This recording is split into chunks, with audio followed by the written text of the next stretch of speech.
Go ahead, and then I'll go, and then I'll jump more to the back. Go ahead.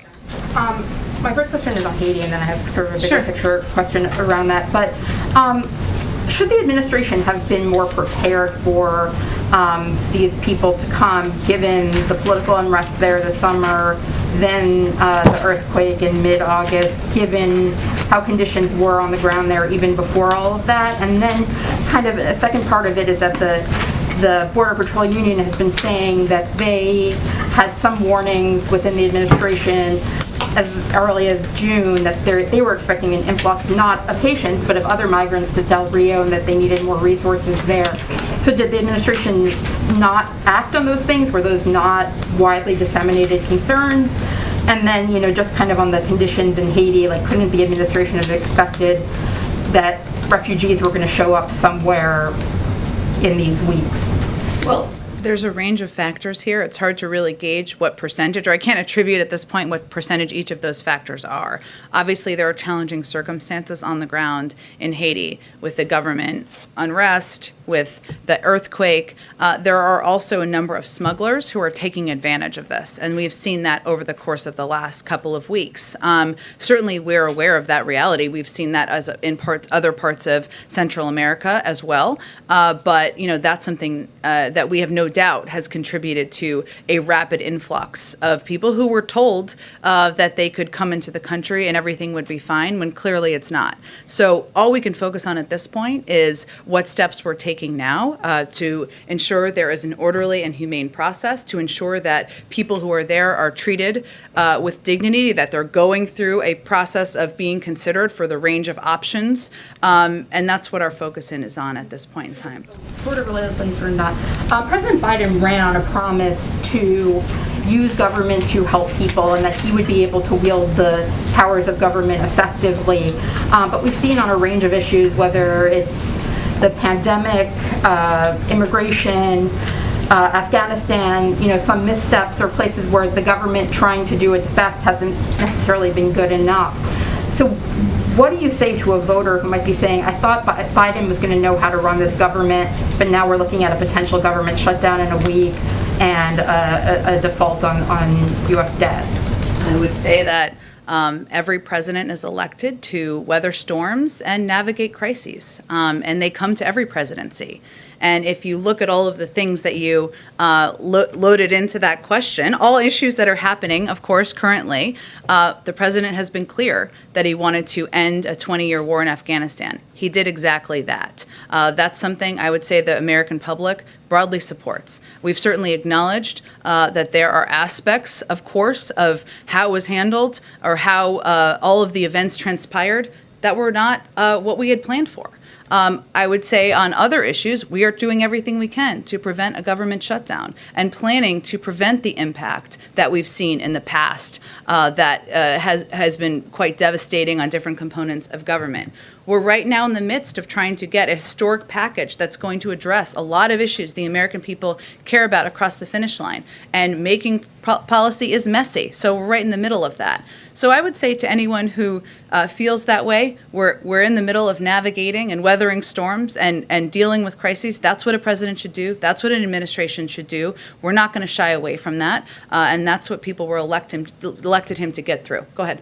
Also on Haiti, building on Jeff's question, I mean, when you have Maxine Waters saying that what these images and this policy harkens back to the slave trade, I mean, you're saying here that you're trying to communicate what the policy is. She and other Democrats who are your allies in other political projects are criticizing that very policy. Isn't this a larger problem, a political problem for the president than just merely communicating what the Title 42 policy is? It's not just about the Title 42 policy. I think Congresswoman Waters and others, as are we, have been horrified by the photos of the Border Patrol officers and that behavior. And we have taken very specific action in launching an investigation, ending a part of a policy that the Secretary of Homeland Security felt was problematic. There has also been a view that we were handling our immigration policy in a different way than we were handling for other migrants who were coming across the border. That's not true. And so what we've been doing is trying to explain what our policy and our process is, and reiterate to everyone that our objective is not to keep the policy as it is, which is broken, which is not workable long term, to work with people who are frustrated to put in place a new immigration policy that is humane, that is orderly, that does have robust asylum processing. But we've also reiterated that it is our objective to continue to implement what is law and what our laws are, and that includes border restrictions. Go ahead.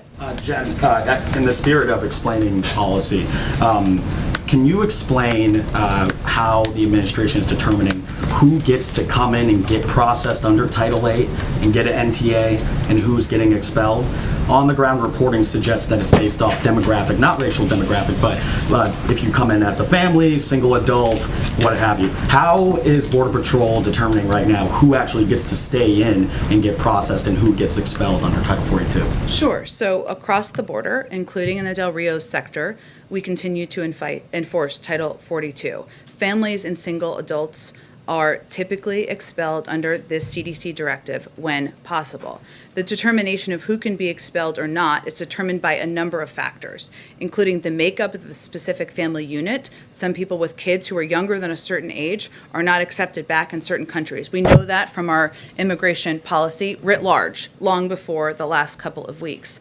And agreements with the country origin and as well as agreements with the country of origin or last residence. As you know, and as all of you have reported, this is not just a case of everyone coming directly from Haiti. People are coming from different countries, some where they have lived for periods of time. Family units are different, and so each is made on a case-by-case basis. Another determining factor is detention capacity, both within ICE and CPB. And so, as we have stated, those who cannot be expelled are placed into removal proceedings and issued a notice to appear, or when capacity issues and processing backlogs arise, they may be processed via an alternate means, which requires them to report to an ICE office to commence the next steps in their immigration proceedings. That's how the process works. DHS thus far has not given data on, specifically in Del Rio, of those who have been processed under Title VIII and those who have been processed under Title 42.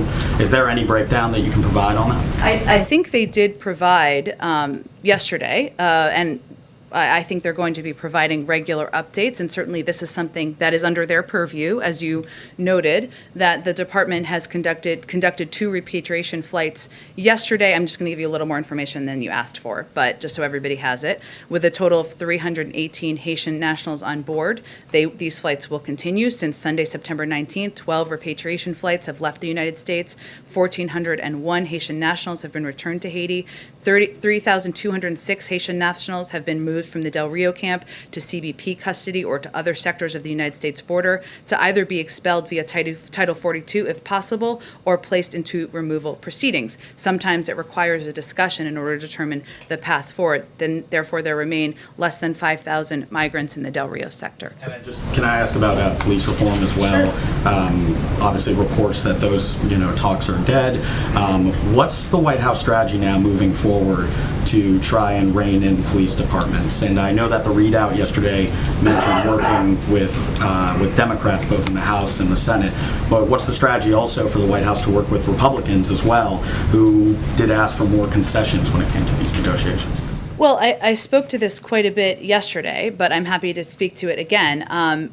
Part of our objective is to communicate and work with a range of members, activists, and others who've been involved in pressing for reform, something the president strongly supports. That includes the consideration of executive action, and certainly includes considering whether there is a path forward legislatively. Obviously, we just saw those talks break down just yesterday, so those engagements need to resume, but those are really the next steps in the process. Karen, go ahead.